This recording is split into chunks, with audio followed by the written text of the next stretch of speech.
Green River is the greatest place for viewing wildlife because of its quiet waters. And I've always likened it a bit to going to northern Maine without leaving home. And people are always asking, when was the dam built? So I threw this in here. Construction was begun on that in 1946. And this is what Garfield looked like early in the 20th century. It was a covered bridge over Green River right there. So Reservoir Road would be starting and going right up through here now. Of course, I expected it to be iced over when I started this talk. 653 acres, 55,500 acres are in the park. And today it's about half ice out. So spring is here. There's your false hellebore. This is by one of the campsites. Plant? Yeah. And the state park took over the area in 1999.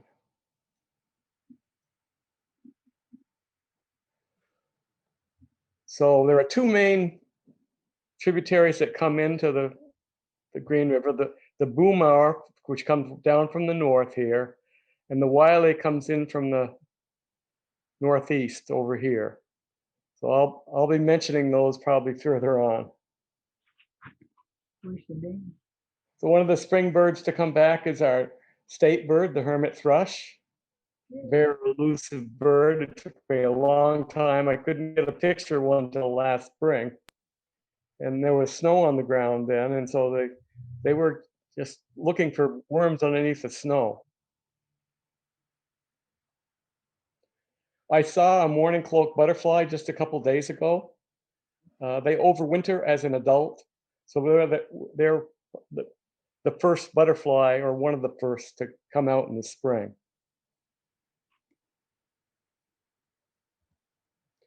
And I like to paddle up to the north end just after ice out, so I plan to go up tomorrow.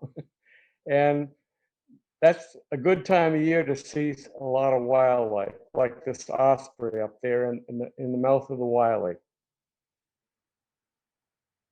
There is an osprey platform up there, but they've never used it. And this time of year, you'll also see the ducks mated up. So we've got here a pair of mallards, a pair of common mergansers. You don't very often see the male later on, but he's quite a striking bird.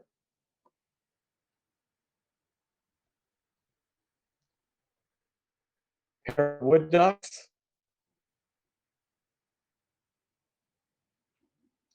The hooded merganser.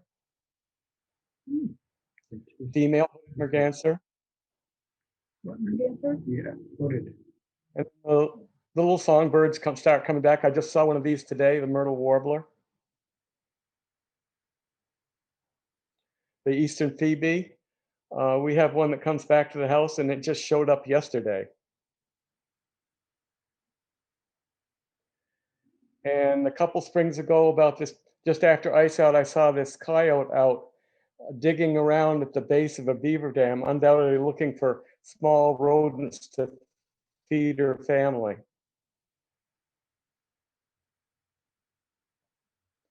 And of course, the ruffed grouse will display this time of year. Incidentally, 99% of the pictures I'm going to show you are all taken up at Green River Reservoir, either on the reservoir or next to it. Those spring beauties, they're starting to bloom here now.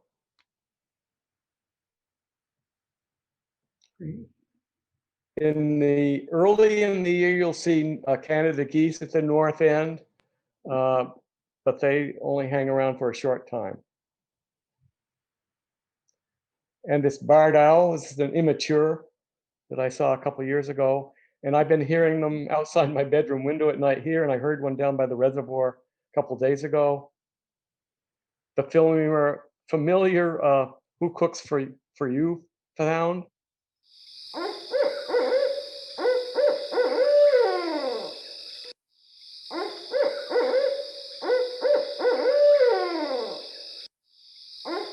Okay. The first flowering plant to bloom, that's a water plant, are these wild blue irises around the edge of the reservoir. It's called blue flag.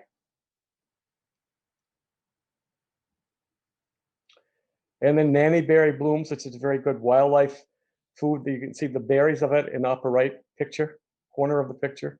We have nanny berries. And then as soon as the blackberries are blooming, you'll see the tiger swallowtails out there.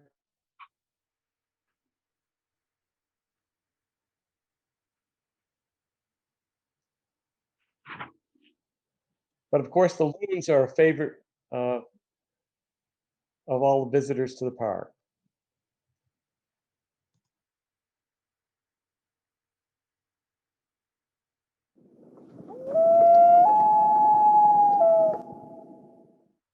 And everybody loves their haunting wail. If you camp there at night, you'll hear it all night long.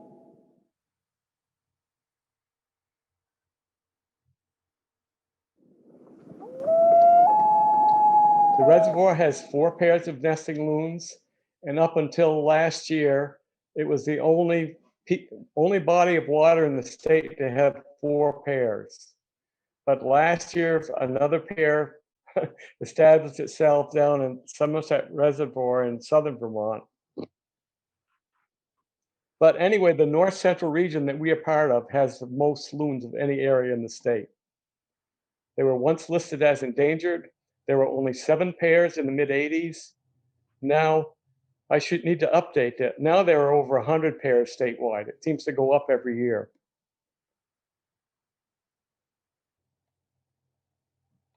So at the reservoir, we have the 4 pairs. Is my picture blocking this for you or not? Can you see, can people read this over here? Yep. Yes, we can. You can move the people over so you can see everything on your slide. Okay, good. So the northwest pair up here on Loon Island, that is the oldest pair. And they established there in 1978 when there were very few nesting pairs in the state. We know that in the mid-'80s there were only 7, but nobody was counting how many there were in 78. There may have been even fewer. So once those pairs established, Arlo Sterner, who was the Lamoille County forester at the time, became very concerned about the loons, and so he convinced Water and Light to put a barrier across the access here so we couldn't get motorboats onto the water. And initially they had a log across there and somebody sawed the log up. So then they went to a power piece of utility pole with the cable through it so they wouldn't be able to saw it in two. And so it's really the loons are the reason it's the quiet waters, because ever since the late 70s, there haven't been motorboats allowed on the lake. Then in 2008, a second nesting pair showed up right here, well, actually over here, the Access Bay pair. And they finally had some chicks in 2010 when I started monitoring the loons. And then a few years later, a third pair showed up, what we call Merganser Inlet, right here, kind of nest in the inlet between the big island and a little tiny island just north of it. And then even more recently, there's been a southern pair, but they've been moving all over the place. The first year they were way over here in Singer's Cove, and then they nested on this island, and sometimes they try to nest down in here, but they usually end up back by this little island here in that southwest cove. So this is one of those loons building a nest.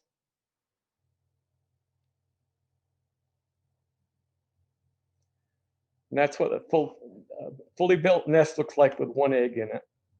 They lay 1 or 2 eggs. If they're flooded out, they can do a second nest. There's one with 2 eggs.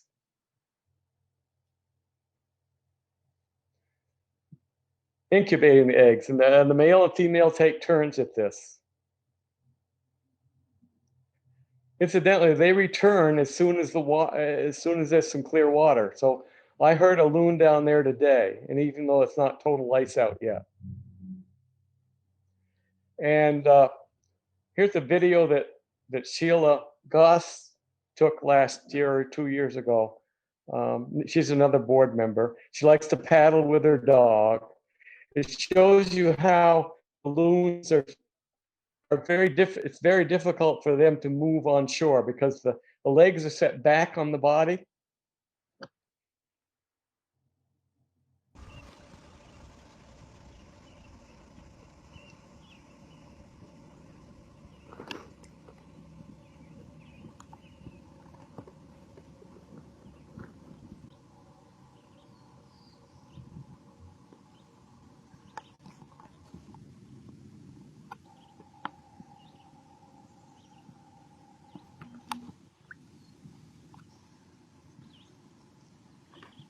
This is that island down on the southwest cove. It's a little bit of a struggle to get up to the nest there.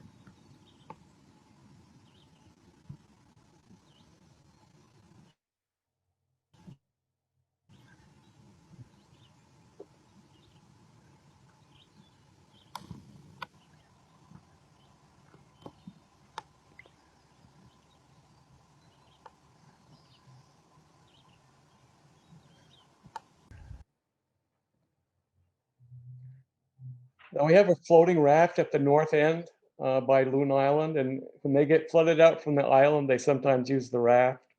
I think Jersey Drown, who was the logger from Newport that called himself a forester and managed the Woods for Water and Light, built that raft. He built the first floating raft at the reservoir.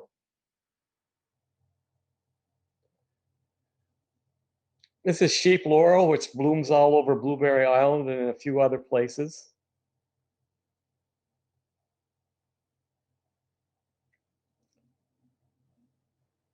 We do an annual loon count. Several board members of the Friends in July. It's a set date where everybody and all the volunteers in the state do the counts. And I think Eric has about 300 volunteers. And last year we counted 17 adult loons on Green River. So it's been going up by 1 or 2 loons every year that we've done it.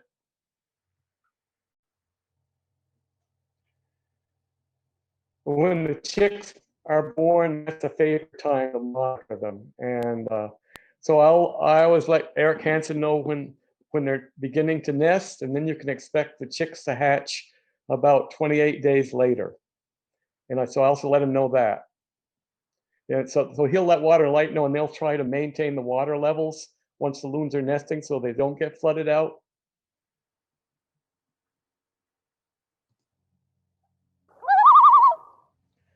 This is a distress call called the tremolo that the loons will give off if somebody's coming too close to the chicks or somebody's invading their territory, or if they see a bald eagle.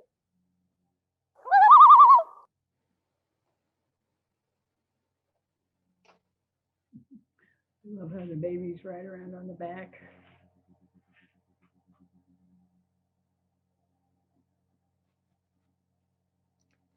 So if we're lucky, they'll have 2 chicks. Sometimes it's just 1, sometimes it's none. Often the eggs fail or they get killed by predators.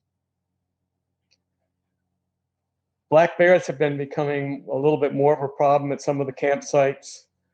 Sheila took this picture. So we help pay for some of these bear-proof lockers for campers to store their food. And we'll be putting up more at more sites over time.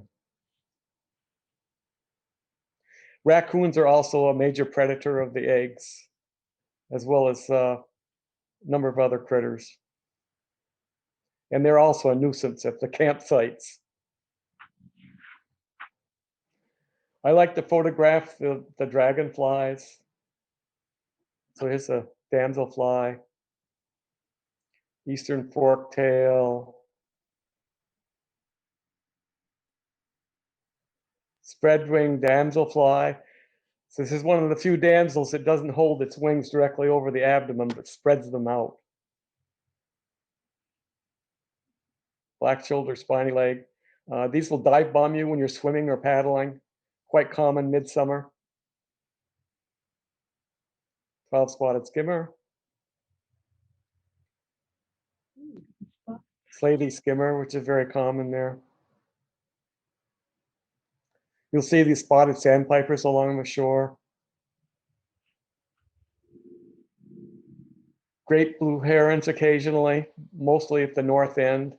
This again is in the mouth of the Wiley. Broad-shouldered hawk, that's the most common hawk I see up there.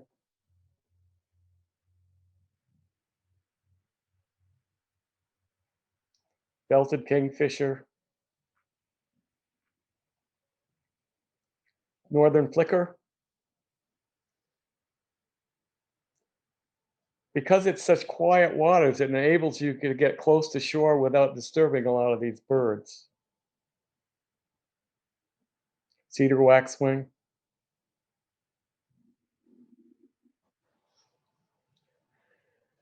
This was the first bald eagle that I saw on the reservoir, and it was in 2020.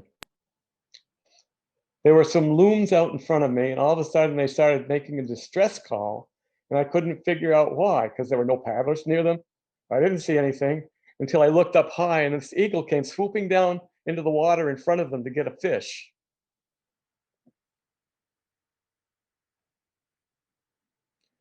And I see immature eagles very commonly up there now. It takes 5 years for eagles to get to adult stage.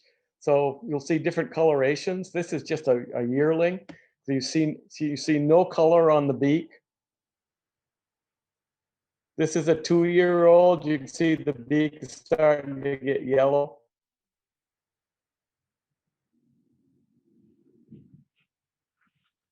And common merganser female with some young. Bunch of them. So it's common to get surprised by a beaver up there. This one was sunning itself on a bank up on the side of the Boomhour one day when I was paddling up there. And so it came down the bank and went in the water, and then it dove. It flapped its tail, of course.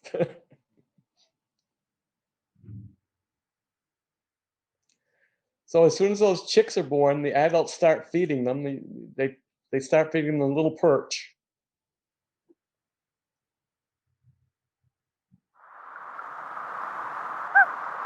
And if the chick is venturing too far away, they'll often give us that hoot, saying, "Come here, come here."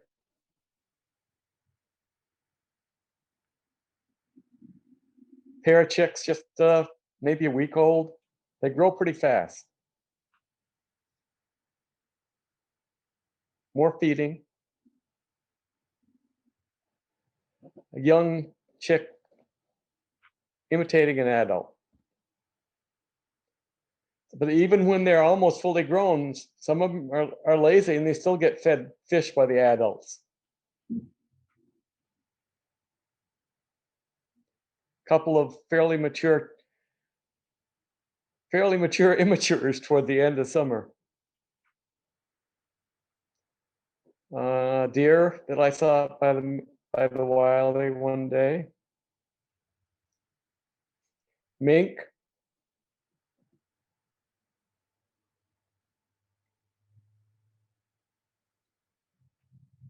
And it's always a thrill to see otters. There were several of them swimming in this picture. So the one on the left is diving, the other one behind it's coming up. So they're all in a line. And they're curious critters. So they'll often stop and stick their head up and look and see what the heck's going on.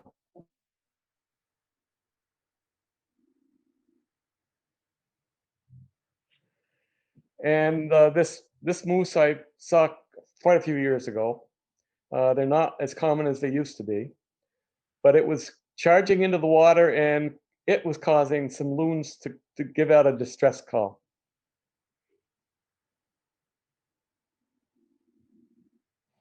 Lisa, who is another of our board members, had this amazing encounter with a moose at the mouth of the Boom Hour last summer. So she saw this moose swimming across in front of her. Whoops. And then it came out and shook the water off itself. But you never know what you're going to see on the reservoir. This young lady was doing her yoga exercises. And this is a loon preening itself. By fall, they start shedding, molting, I should say. So you can see there's some discoloration taking place here.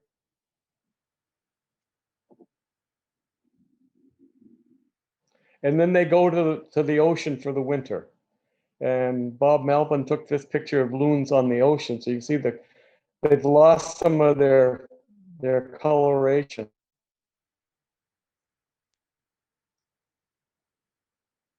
And then again, they return to Green River as soon as the ice is out. They mostly come back to where they came from. But if it's too crowded, then they get young ones, or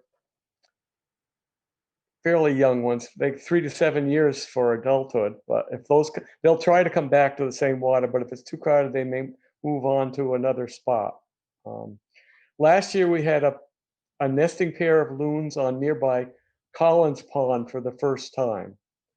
And Zach Woods Pond has a pair of loons that is nested for many years and are very productive. They tend to produce 2 chicks every year.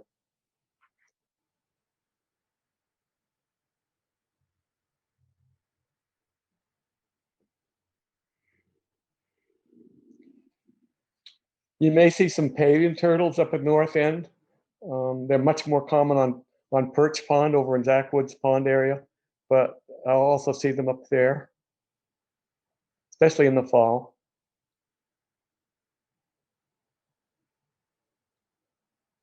Perfectly reflective in the water.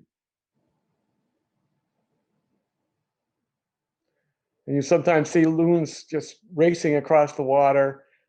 Sometimes they'll be doing a distress call, and sometimes they're trying to chase away an intruder loon, but other times they just appear to be doing it for the fun of it.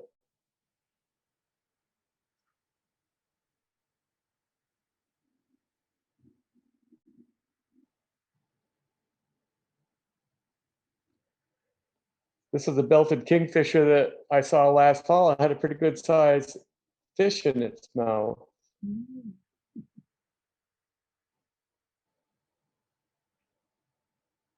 Well, it's beautiful up there in the fall.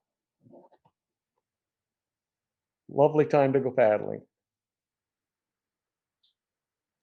This is the mouth of the Wiley.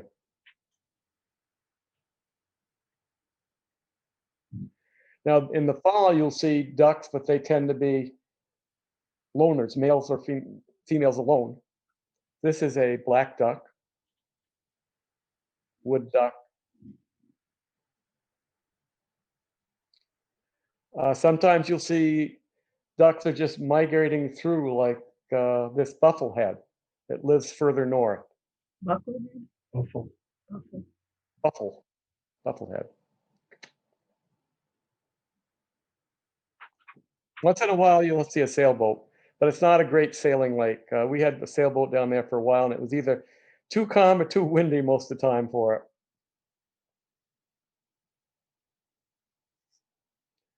This is Umbrella Hill.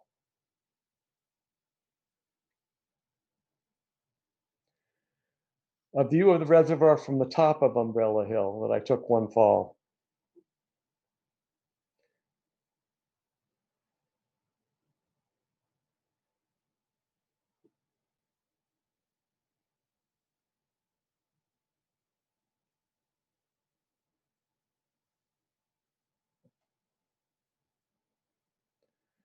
And camping underneath the Milky Way. I got this night scene one day when somebody was camped down toward the south end.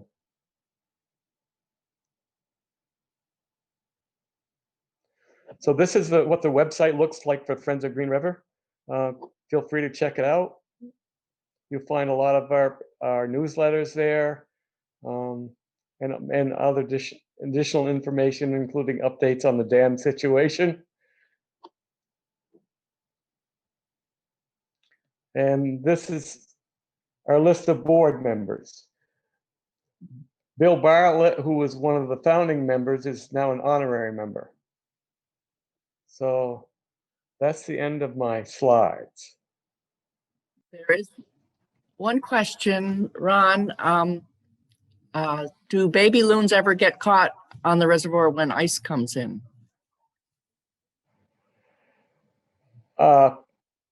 Immature loons do in the fall. We had one a few years ago that got stuck in the ice and a coyote got it. And I failed to mention that summer before last, a kayaker observed a bald eagle taking a loon chick out of the water. It was one, the Merganser Inlet had two that spring, and they lost one to the eagle. So the eagles are becoming a lot more numerous here as well as elsewhere in Vermont, and they're a threat to the young loons. I wondered why do the loons call all night? I don't know. They're partying. I don't know. Sometimes it's one calling to another loon, but I don't know if that's the case all the time. So was listening to a barred owl last night, wondering why do they call at night? Well, I hear them calling to each other frequently, even during the daytime down at the reservoir this time of year. So sometimes I'll hear one on the east side calling to one on the west side. Really? But they don't. We hear them from our bedroom window, and they call all year long, basically. You just don't hear them very often in the winter. But they are probably more vociferous in the spring. Yeah. Because it's mating season. Mm-hmm. Are there other questions that people had? Lois has one. Ron, I wondered if you could give us an update on the dam situation. Haven't seen anything about it for quite a while. Yeah, it's the same old, same old. Water and Light keeps challenging the regulations legally and keeps losing. And so far, they've lost everything they've tried. But I think there's one more ruling that's still expected from FERC, which is the Federal Energy Regulating Outfit. So we're still waiting for that to boil down before we try to go forward. And I think there's still, 4 years for them to phase in the regulations, and they still say that they can't afford to keep the dam.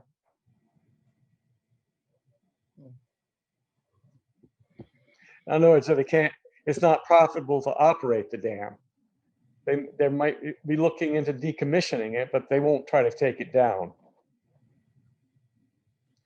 I still fail to see how it's going to be less expensive to maintain it but not use it.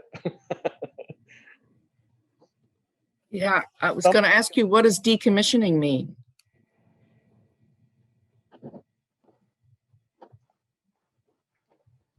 And I meant to mention that the adult loons usually leave for the ocean before the immatures do. But the immatures know where to go.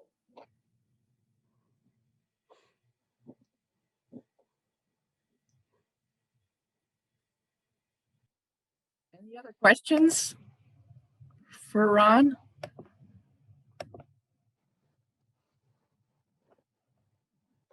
No? Right. I'll make a comment. I think that the pictures are just sensational. Agreed. Really appreciate it. Does it make you want to go out there and paddle? Sure does. Yeah. Yes, that's just wonderful. Thank you so much. Last chance for questions, or we're going to have to say goodbye. Thank you so much, Ron. It was really a treat. And just to let everybody know, the library hopes to host a bird walk in early May, and then in later May is a wildflower walk. So keep tuned for information on those.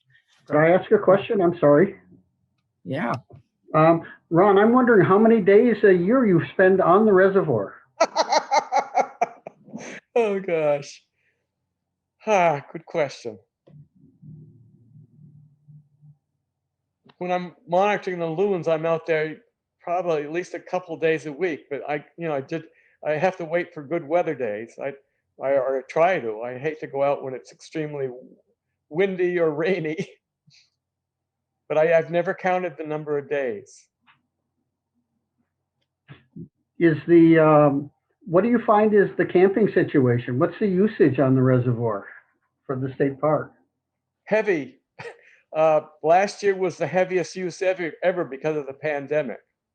And when the park was closed early in the year, people were still going out there and camping. So the park didn't officially open till late June. And yet from there on, they still had the greatest number of visitors ever. And it's probably going to be the same this year. I think something like 60% of the reservations were already taken by the time the reservations went up, their online site went up last fall. If you want to get a reservation now for some weekend this summer, it's probably too late. Yeah. But you might find something during midweek. Thank you. I'm lucky in that we have property next to the reservoir with a kayak right there. Ron, this is Cy Searles talking. I just wanted to thank you for your slideshow. Beautiful, beautiful photographs. And I'd like to thank the Johnson Library for getting this fella out and doing this. Thank you, Doug. Nice to meet your wife. Hi, that was absolutely beautiful. I've been watching this from Western Canada. Bye. Bye, Ron. Bye, Doug. Goodbye, Deb. Bye-bye. Bye.